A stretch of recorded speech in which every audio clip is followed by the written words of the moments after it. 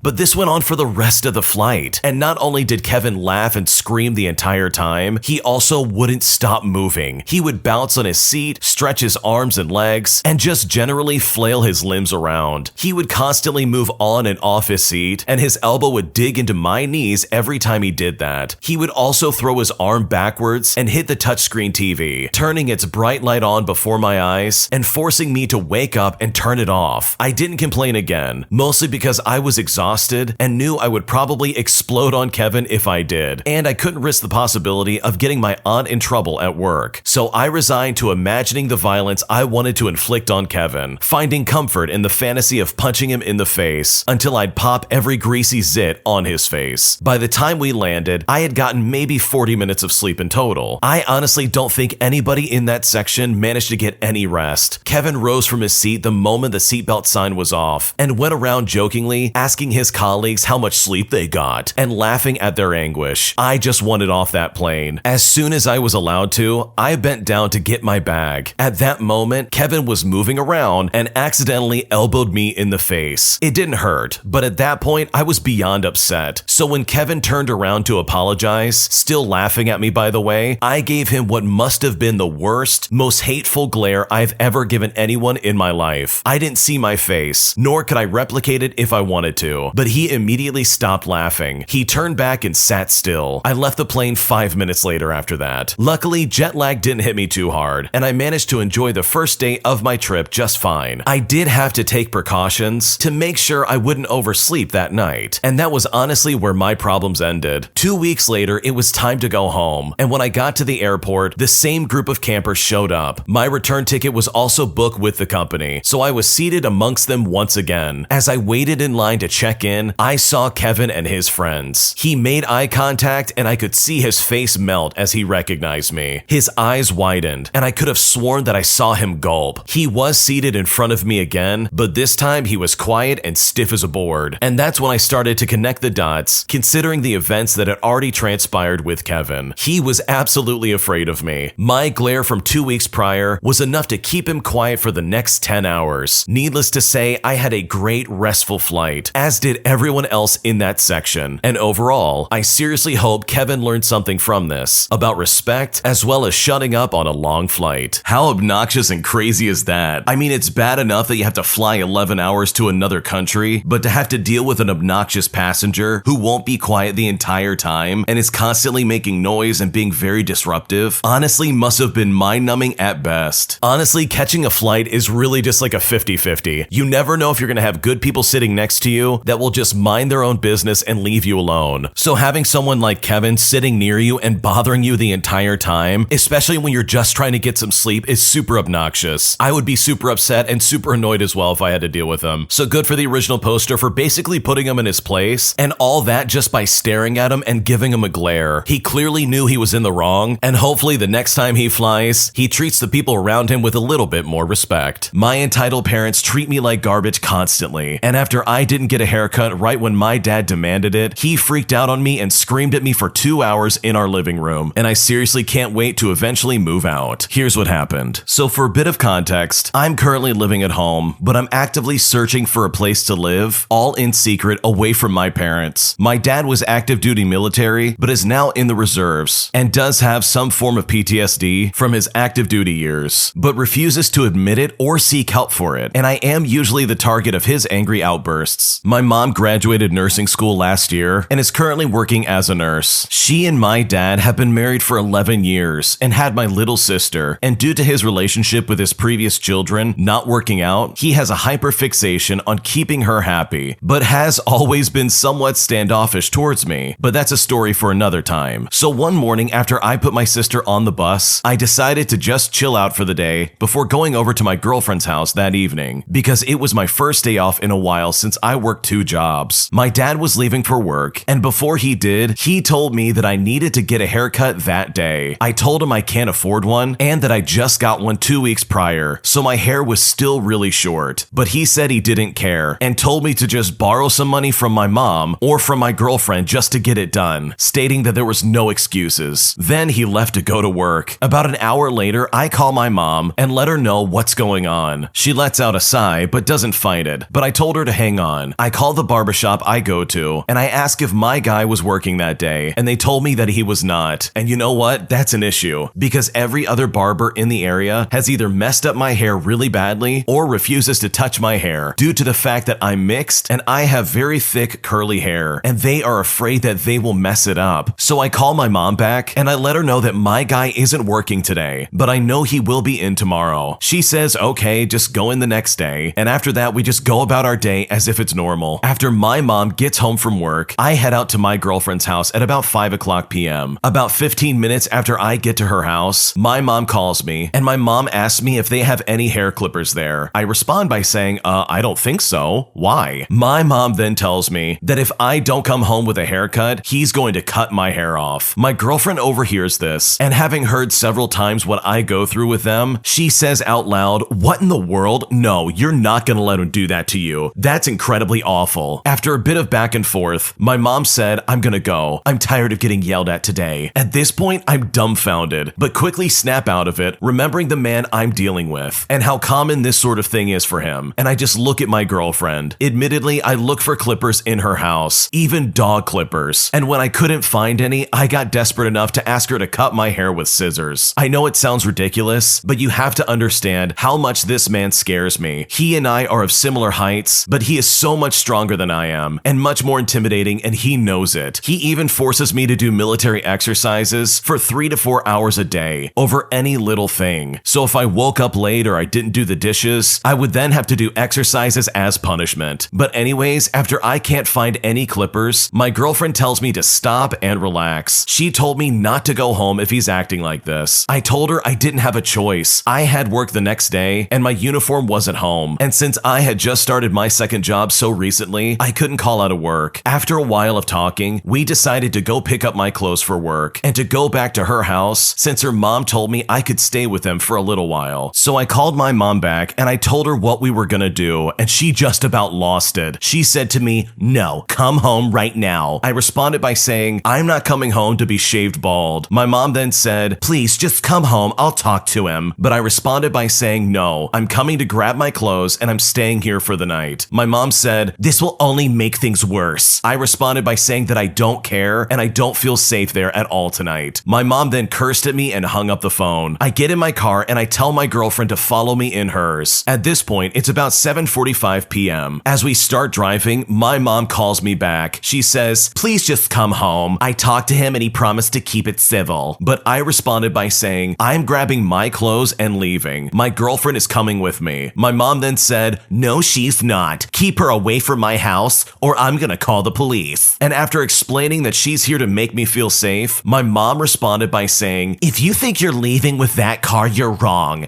That's not your car. That's the car we let you use." I respond by saying, "Okay, my girlfriend is in her car, so we'll just take hers and go back to her house." My mom then starts going on about how this is going to make her sick and that if I don't come home, she's going to call an ambulance on herself and that I'm putting her in a really bad position. Unfortunately, I eventually cave and I tell her I'm coming home and I hang up. I then call my girlfriend, who was driving behind me the entire time, and I tell her what's going on. She tells me not to, but I tell her what my mom said about being sick, as well as possibly calling an ambulance, as well as explaining that something like this has happened before. Now, my girlfriend doesn't like the idea, but I tell her to wait at the front of my neighborhood for at least an hour. If she felt like leaving after that, then she could do that. But if I don't call her at 1 a.m. to tell her that I'm okay, then let that be be your signal to call the police. She agrees that that's what we're gonna do. So I walk into the house and my mom hugs me while crying. My sister is still confused on what's going on, but after my mom's scene, we go into my bathroom and she shapes up my beard a little. And about an hour later, my dad gets home. Things did not remain civil like she said. He started yelling at me about how I never listen. He then starts making these awful comments, basically implying that things are gonna get physical, if you know what I mean, and that he's not afraid to serve jail time. He goes on and on making these wild accusations against me and screaming at me in a way that honestly was jarring. He tells me there's only one man in this house and it's him, and that if I want to go out into the real world and act like a man, I can go ahead and do that. But while I'm in his house, he said that I have to listen to him one way or another. Now, while this is going on, my mom doesn't intervene or say anything. He then tells me for my own safety to never yell at his wife ever again. I go downstairs to my room after all this, and I call my girlfriend to let her know that I'm okay. For reference, he started yelling at me at 9:20 in the evening, and I called her at 11:30. I was standing there getting yelled at for over 2 hours. A week later, and I'm still at home. I'm very much so looking forward to my own place, but I am stuck here for at least a few more months, despite the fact that things are entirely awful, and I seriously don't like it. That seriously sounds like an awful living condition. I mean, imagine that. You're going home and you have this dad who's treating you like garbage, and who is actively demeaning towards you, and treats you like absolute dirt pretty much every day. I mean, this guy's an absolute weirdo. He's over here demanding that his son gets a haircut, even though he got one like, what, 2 weeks ago? I mean, talk about the overreaction of the century. This is unacceptable behavior, and hopefully for the sake of the original poster, he's able to get out of this place as soon as possible. Because seriously, this does not feel like a good living environment, as it really seems like your mom and dad treat you like dirt, and they seriously do not have your best interest in mind in the slightest. An entitled family gets banned from our resort after causing a scene because of their daughter getting fired from the resort. And because of their entitlement as well as their aggressive demeanor, they were banned from ever stepping foot on our property ever again. And with all things considered, they absolutely had it coming. Here's what happened. So for context, I've been working at a resort restaurant for almost 4 years that also operates as a private club for members. As you'd probably expect, most of, if not all of our members are very rich, and they usually either own or manage some major business or inherited a bunch of money from a family member. Despite their privilege, however, it hasn't stopped these people from being kind and respectful towards the staff and another guest. They're honestly really sweet people most of the time, and only ever act entitled when they feel they haven't been given the best treatment that they would expect for any guest at our hotel. Even the owner himself, who visits every so often, doesn't ask for anything outrageous if he knows he can't get it from us. They can demand a manager all they want, but a manager can still say no and get away with it. This is because no matter how much they scream and cry, or throw money or titles around, or act like a complete jerk, our restaurant still puts the happiness of their staff over money. As the HR rep at my recent annual training said, no matter how important our members are, or how much money they spend, that does not give them the right to treat others badly, or act like they're better than those around them. We have no tolerance for that. So pull up a chair and get your popcorn, because I'm about to tell you the 3-part story about how a family of 3, a daughter, a mother, and a father, had their membership completely revoked and their faces plastered on the do not serve signs because they decided to throw a fit and threaten the staff, as well as the managers, and eventually even one of the big bosses himself. So this story started with the new girl by the name of Heather. That's not her real name. She was hired to work as a waitress at the sports bar. Heather had known about the job through her parents, Mrs. Karen and Mr. Kevin, who were both members at our resort. Now, hiring children of members actually isn't uncommon, since whenever the parents needed their children to get a job, they'd automatically consider the resort due to their connections. However, you don't get any extra perks for being both a member and an employee here. One night when Heather was working, the bar got really hard, and it was an all hands on deck kind of situation. So imagine the surprise when a frantic waitress ran across a table where Mrs. Karen, Mr. Kevin, and Heather were all sitting. Heather was happily laughing with her parents, eating food and drinking a cocktail, which is a massive no-no for multiple reasons, especially when you're on the clock, and generally just slacking off. The employee walks up and says to Heather, "Hey, what are you doing? You're supposed to be working. I need your help here." Heather just brushes the employee off and says to them, "I can't. I'm spending time with my parents right now." But the employee responds by saying, "You can't do this. We're in the middle of a shift. Please help me." But Heather repeats her refusal. She says, "Leave me alone. I'll work when my parents are gone." Now, her parents didn't say much as far as I can remember. So the employee, red-faced and incredibly upset, did what any other person would do in this situation and told one of the managers, who was furious. When the manager approached the table, she was even angrier. Maybe it was the cocktail her employee was holding, or the fact that Heather had misbehaved before, but the manager fired Heather that night and sent her home. I can't remember whether the parents were there or not at the moment, but I recall being told that once or twice, they called to complain how it was unfair that their child ended up being fired. However, it wouldn't be the last time that they intervened. Now, about a week had passed since Heather was fired, and it's just a normal day for the sports bar. As typical, the employees just started arriving for work and started preparing the bar and the restaurant area for the guests who'd be arriving in an hour. Among those employees was the manager for that day, who I will call Alice. That's not her real name. Alice was actually one of the main managers of the sports bar and was very good at her job. I'd worked with her once before, and she's one of the kindest and most loving ladies you'd ever have the pleasure of working with. She was helping the employees with their duties when the doors to the bar opened unexpectedly. A guest coming into the bar before opening wasn't uncommon, but this wasn't any normal person. It was a very, very angry Mrs. Karen, who immediately upon entering the bar started screaming at the staff, "My daughter has COVID, and now she's sick. I bet she got it from one of you, didn't she? I can't believe you monsters would do that to her. You got her fired, and then you get her sick? Don't you know who I am?" Now, for the record, this happened in mid to late 2020, when COVID-19 was still a big issue. Masks were mandatory for businesses, and vaccines weren't even available to the public yet. The staff immediately stopped what they were doing and started watching. Keep in mind, this sports bar was actually one big massive room, so everyone there could see and hear everything. Alice tried to approach Mrs. Karen and asked her to calm down and to leave, because they weren't even open yet. However, Mrs. Karen kept screaming and making a huge scene out of everything. Alice shifted to a more strict tone, insisting that Mrs. Karen needed to leave or she would get security involved. And that's when Mrs. Karen noticed something behind Alice. One of the employees had gotten their phone out and started recording everything that was happening. Mrs. Karen, when she saw this, was furious and turned her anger onto the employee. She ran up to them and smacked their phone so hard it flew out of their hands, and then proceeded to scream at them even louder than before. And you probably know what I'm about to say, because that Karen just assaulted an employee, and that is not okay. Alice immediately called security, who came to the bar almost immediately. Mrs. Karen had to be physically dragged out of the building by two very large security guards as she screamed every possible thing an entitled parent could possibly say. As you would expect from a situation like this, an incident report had to be filed, and since Mrs. Karen was a member of the resort, her and Mr. Karen's membership was temporarily suspended pending investigation. Security even had to print posters with Mrs. Karen's face on it, saying to keep watch and under no circumstances serve her or even her husband until further notice. And while we hoped that this would be the end of it, things only eventually got worse. Needless to say, Mr. Kevin, who was the primary holder on the family's membership, was furious about what happened. But what do you think he did? Did he reach out calmly and apologize? Did he wait a little for the dust to settle before repairing things himself? Well, if you've gotten this far, I'm here to tell you that this is not what happened. Now, most employees actually know where most of the major managers' offices are and know how to find them if they need them. While this was never taught to me when I was first trained, I believe it's probably just a cautionary thing. One of the major managers, our resort's general director, had his office located in the main building and, as you'd guess, has power over various departments. As you'd expect, his name is everywhere, including major emails the members would get about newsletters, as well as things like that. Everyone knew this man. They knew his face, they knew his position, and they knew what he did. On that fateful day, Mr. Kevin arrives at the resort and immediately starts asking employees where he can find the general director. Some naive fool who probably had no idea of anything going on gave him the answer and told him where he could find the general director. And honestly, I have no idea why this employee gave the answer so willingly, and maybe I'll never know, but Mr. Kevin charged straight to his office. Now, the general director was quietly sitting at his desk in his office when Mr. Kevin threw open the doors and, without hesitating, absolutely let out his fury upon this man. The general director, a man I'd never seen angry or raise his voice, immediately told Mr. Kevin that he shouldn't be yelling at him and that he will get security involved if he doesn't stop. But, and you can probably say this with me, Mr. Karen didn't stop. He instead kept insisting that his membership be reinstated, that his wife be let back onto the resort, that this was ridiculous, and that he he spends thousands on us and that we should apologize. After all, it wasn't his fault. But the general director was not amused. Of course, he was aware of the situation with Mr. Kevin's family and membership status, but his hands were tied, and what Mr. Kevin was doing at the moment wasn't exactly going to help him. I mean, would you help a man who just banged into your office door unannounced and started screaming at you almost instantly upon arrival? Just like his wife, security was called, and Mr. Kevin was dragged out of the office and thrown off the property entirely. I even think police got involved, but I can't remember for sure. But what I do remember is this being the final straw for Mr. Kevin, as well as his family. The courtesy of the general director just went out the window. Mr. Kevin's entire family not only had their membership terminated, but they were even banned from the property. But even then, what would you expect would happen? If you play with fire, you're probably going to get burned. In the end, there was a piece of paper and a family picture of Mr. Kevin and Mrs. Karen hanging on the wall of the security office with these fine words written on it. Mr. Kevin and Mrs. Karen's membership have been terminated due to their poor treatment of staff and the guests on our property. If you see these two anywhere on property or at the sports bar, do not serve them and immediately call security. The poster stayed on that wall for almost 2 months. I would often talk to some of the officers at the security, and they never saw or heard from them ever again. But honestly, those two nutcases had it coming. So honestly, good riddance to those entitled jerks. That is absolutely a fantastic story, especially when you consider how entitled they really tried to be. They tried every angle to get their membership back, and all over their daughter being lazy at work. Like, hello, when you're at work, you have to work. It's not your time to get a cocktail and sit down and eat with your family. Like, that's not okay. And I mean, that's basically like 3 strikes and you're out. Heather was being lazy at work, Mrs. Karen basically assaulted another employee, and Mr. Kevin broke down the door to this guy's office, thinking that that would make a difference. But thankfully, instead, it landed him in hot water, and his entire family got banned from that resort. So it's honestly really great to see that karma came their way and put these entitled people exactly in their place. If you like Am I the Jerk, you're probably going to love Am I the Genius. Check it out, link down below in the description. I caught my girlfriend emotionally cheating on me, and I'm so hurt by that, and I seriously don't know what to do. Here's what happened. So my girlfriend has been a little distant for a while, and getting angry at very small things. We've both been under a lot of work-related stress, and the winter months haven't been great. We haven't been able to go out and have any fun together. I booked us tickets to a concert a few weeks ago, but wasn't able to go out due to work. I wanted her to enjoy herself, so she went without me and had a great time. She said she missed going out and wants to go out more with her friends, which I understood and was fine with. She went out a few weekends ago and came back late. I trusted her, so I didn't really think anything of it. I just asked the normal questions and was happy that she enjoyed herself. The following weekend, she went out again on the Friday and Saturday until late at night. I felt a little concerned, but again, I tried not to be a jealous partner and just support her in being her own person so that she could release some stress by dancing and talking with her friends. But it was then that I started thinking, I know most of these friends, but why did my girlfriend not invite me to join any of these nights out? I mean, one night out, sure, that's okay. Maybe they wanted a girls' night out or something like that. But 2 nights in a row where the option of me joining them wasn't even on the table, well, that to me is a massive red flag. I confronted her and I asked her to be honest with me, and she told me at the concert she met someone that she felt some attraction to and exchanged phone numbers with them. Now, this isn't too unusual. Her job means that she does a lot of self-promotion and often shares her Instagram as well as her contacts with people that she meets. They have been texting for a couple of weeks now, and these nights out with these friends, she has invited him and his friends to join up, but she doesn't involve me, her boyfriend. She insists that nothing physical happened and that it was just friends hanging out with other friends. But I'm really struggling to believe this. She already lied to me about these nights out, and I really feel hurt. She says she wants to make things work and that she is sorry that she let things get so far with this guy. But she is the one that wanted to spend time with him. She chose to invite him and not me. Her reason was that she thought I didn't want to go out because we haven't gone out together in a very long time, and this is mostly due to lack of good communication between us. We've been struggling for a bit to rekindle our spark and excitement. Falling into a bad routine and working a lot all just makes it so very difficult. I think she missed that and was enjoying the attention from a new person. I don't think this is an excuse for what she did, and neither does she. She seems to be genuine in her apology and telling me the truth. I told her she has to cut all contact with this person and block him, which she agreed. She wants to make things work and feels remorse for her actions. I'm not sure how to deal with all of this, and the fact her friends were apparently cool with her inviting some random guy simply does not sit well with me either. Those aren't really good friends in my opinion, and at this point, I don't know what to do. I think you're both on a really good track to figure this out. It does sound like your girlfriend wants to be honest with you, and she wants to dedicate more time to your relationship, which I think is very valuable. And in regards to her friends, I think that's also super sketchy. The fact that they didn't say anything to you, especially since they are mutual friends from the sounds of it, is really messed up in my opinion. Like, there's no good excuse for that, simply put. And if they really cared, they would have 100% stepped in and at least pulled you to the side and said, hey, this is what's going on. So hopefully with some work, you both can figure out your relationship and try and get back on a good course. Because it sounds like you both do really want to try, and hopefully your girlfriend can continue to make the steps necessary to cut this guy out completely and choose to dedicate her time to you and your relationship. My parents are trying to control where I go with my life, and at this point, I seriously don't know what to do. So I'm a 19-year-old male who's hoping to enter university this year, but the problem is my parents forced me to apply for medicine. I didn't get in the first time, and they made me apply again, but with biomedical engineering as a backup. It seemed to me that my God doesn't want me to go there, and not only that, I never have been interested with healthcare in the smallest capacity, only the technological side of it. I've always been interested in technology and computer science, and did very well at the GCSE, and I'm very good at maths. And these are skills, especially with maths, that they know I have, but want me in a field where I won't do any math that much. Every time when I was little, I would tell them about a tech idea, or draw up my own blueprints of them, and they would just laugh at me. At the time, I didn't think much of it, and thought they were happy, but as I've grown, and their recent attitude towards what major I do, I can see they were just mocking me the entire time. My second application for medical school seems unsuccessful again, even though I've met and exceeded the grade requirements that I would need to get in. But they said that hopefully the biomedical engineering majors are accepting new applicants, and afterwards I will then study medicine. It doesn't even make sense to me. It's not something that I want to do. And then they just gaslight me with things like, oh, we hope you look after us with your first paycheck. My mom even said that she wants me to give her $1,000 from it as well. I feel so cornered and constricted. Even the money for my summer job is in my dad's account because they refused to help me set one up before, and because I have no proof of address, so I can't set it up. So I'm just stuck in so many areas. After doing my own research, I've started coding and started taking courses, and they ask me why I'm doing it, and they scoff at me learning these things, and it's honestly really starting to upset me. I hope I get in for biomedical engineering, but change course to a computer science and math combined major. But I don't know if I should tell them or how to change without being betrayed and inevitably shunned by them. What should I do? This really is an awful situation because it sounds like your parents are trying to control what you do and don't want to do with your life. At the end of the day though, they absolutely cannot force you to study something you don't want to get into. So it might be as simple as saying, Mom, Dad, I'm not going to be a doctor. I want to choose my own career. And if that means they cut you off financially and they refuse to give you any money, then at least you know exactly where you stand with these people. Because from the sounds of it, they don't have your best interest in mind, but instead they see you as some kind of piggy bank. And that's not fair for you in the slightest. I know that if I was in your situation, I would be brutally honest with these people and set some very clear boundaries of what is and isn't okay. Make it clear to them that this is not something I'm going to do, and you cannot make me pursue this career path. Because at the end of the day, this is your life, and if you don't do exactly what you want to do, you really will be miserable by the end of it. And I would seriously start looking at getting your own bank account, because the fact that they're taking your money away from you while also refusing to help you set one up under the hopes that they'll just keep getting your money is incredibly toxic. I would personally walk into a bank and be like, okay, what do I need to set up a bank account? And then secure whatever documents you need to get your own bank account. You deserve your own money, and you absolutely deserve autonomy over your own life. So hopefully this goes well for you, because the way your parents are treating you is absolutely unacceptable. And if you don't want to go into medicine, then in my opinion, that's absolutely what you need to tell them. My boyfriend does absolutely nothing around the house, and it's slowly driving me insane, and I don't know what to do. So my boyfriend works a manual labor job, and that's actually how we met. I've also done manual labor jobs myself, so I know exactly how exhausting it is. However, I still kept my house clean and cooked dinner as much as I could. I cook dinner every single night for him, as well as breakfast on the weekends. I also do 90% of the house cleaning. He has occasionally professionally vacuumed maybe like 3 times in 4 years. Obviously, I'm losing my mind at this point. He thinks that being tired is an acceptable excuse for not doing the one thing I asked him to do, which is the dishes. That's literally it. I cook all my meals at home, so if last night's dishes aren't done, I have to do the dishes before I can make another breakfast, as well as the rest of the day's meals. A lot of times, I don't even say anything to him. If he didn't do the dishes, I just quietly suck it up because I know it sucks to work. But I can't help the fact that I feel disrespected. If I lived alone or had a normal roommate, I wouldn't be cooking dinner every night. Some nights I would just order out or eat nothing. I wouldn't have to pick up after anyone other than myself. Likewise, if he was single, no one would be cooking dinner for him. No one would be doing the dishes for him. No one would be cleaning the house for him. I am not a stay-at-home wife. We split bills 50-50, so it begs the question, I'm not crazy, right? Like, I get sacrificing for your partner, but I don't see how he's sacrificing anything for me. He didn't put a ring on it. He doesn't have any plans to put a ring on it. Is him being tired from work an acceptable excuse for just coming home and doing nothing? If he was living alone, I guess he would just come home from work and crash and do nothing anyways. But he also wouldn't eat anything if he did nothing. What should I do? It really sounds like he needs to step up and do some housework. I totally understand that he's tired after a long day of work, but honestly, if this really is a 50-50 bill split, the least he could do is step up and do the dishes. Like, it's not that hard to step up and get it done. And by not doing it, he's just being super selfish, and that's not fair for you in the slightest. So honestly, in my opinion, there's no good reason why he would have that excuse. And hopefully, if you talk to him, you can come to some kind of compromise, and he can hopefully see that yes, he does in fact need to step up more. When you subscribe, make sure to hit the bell to turn on notifications. To finish listening to all the stories, check out the playlist at the top of the description. And if you like Am I the Jerk, make sure to subscribe to Am I the Genius. Everything will be linked down below in the description.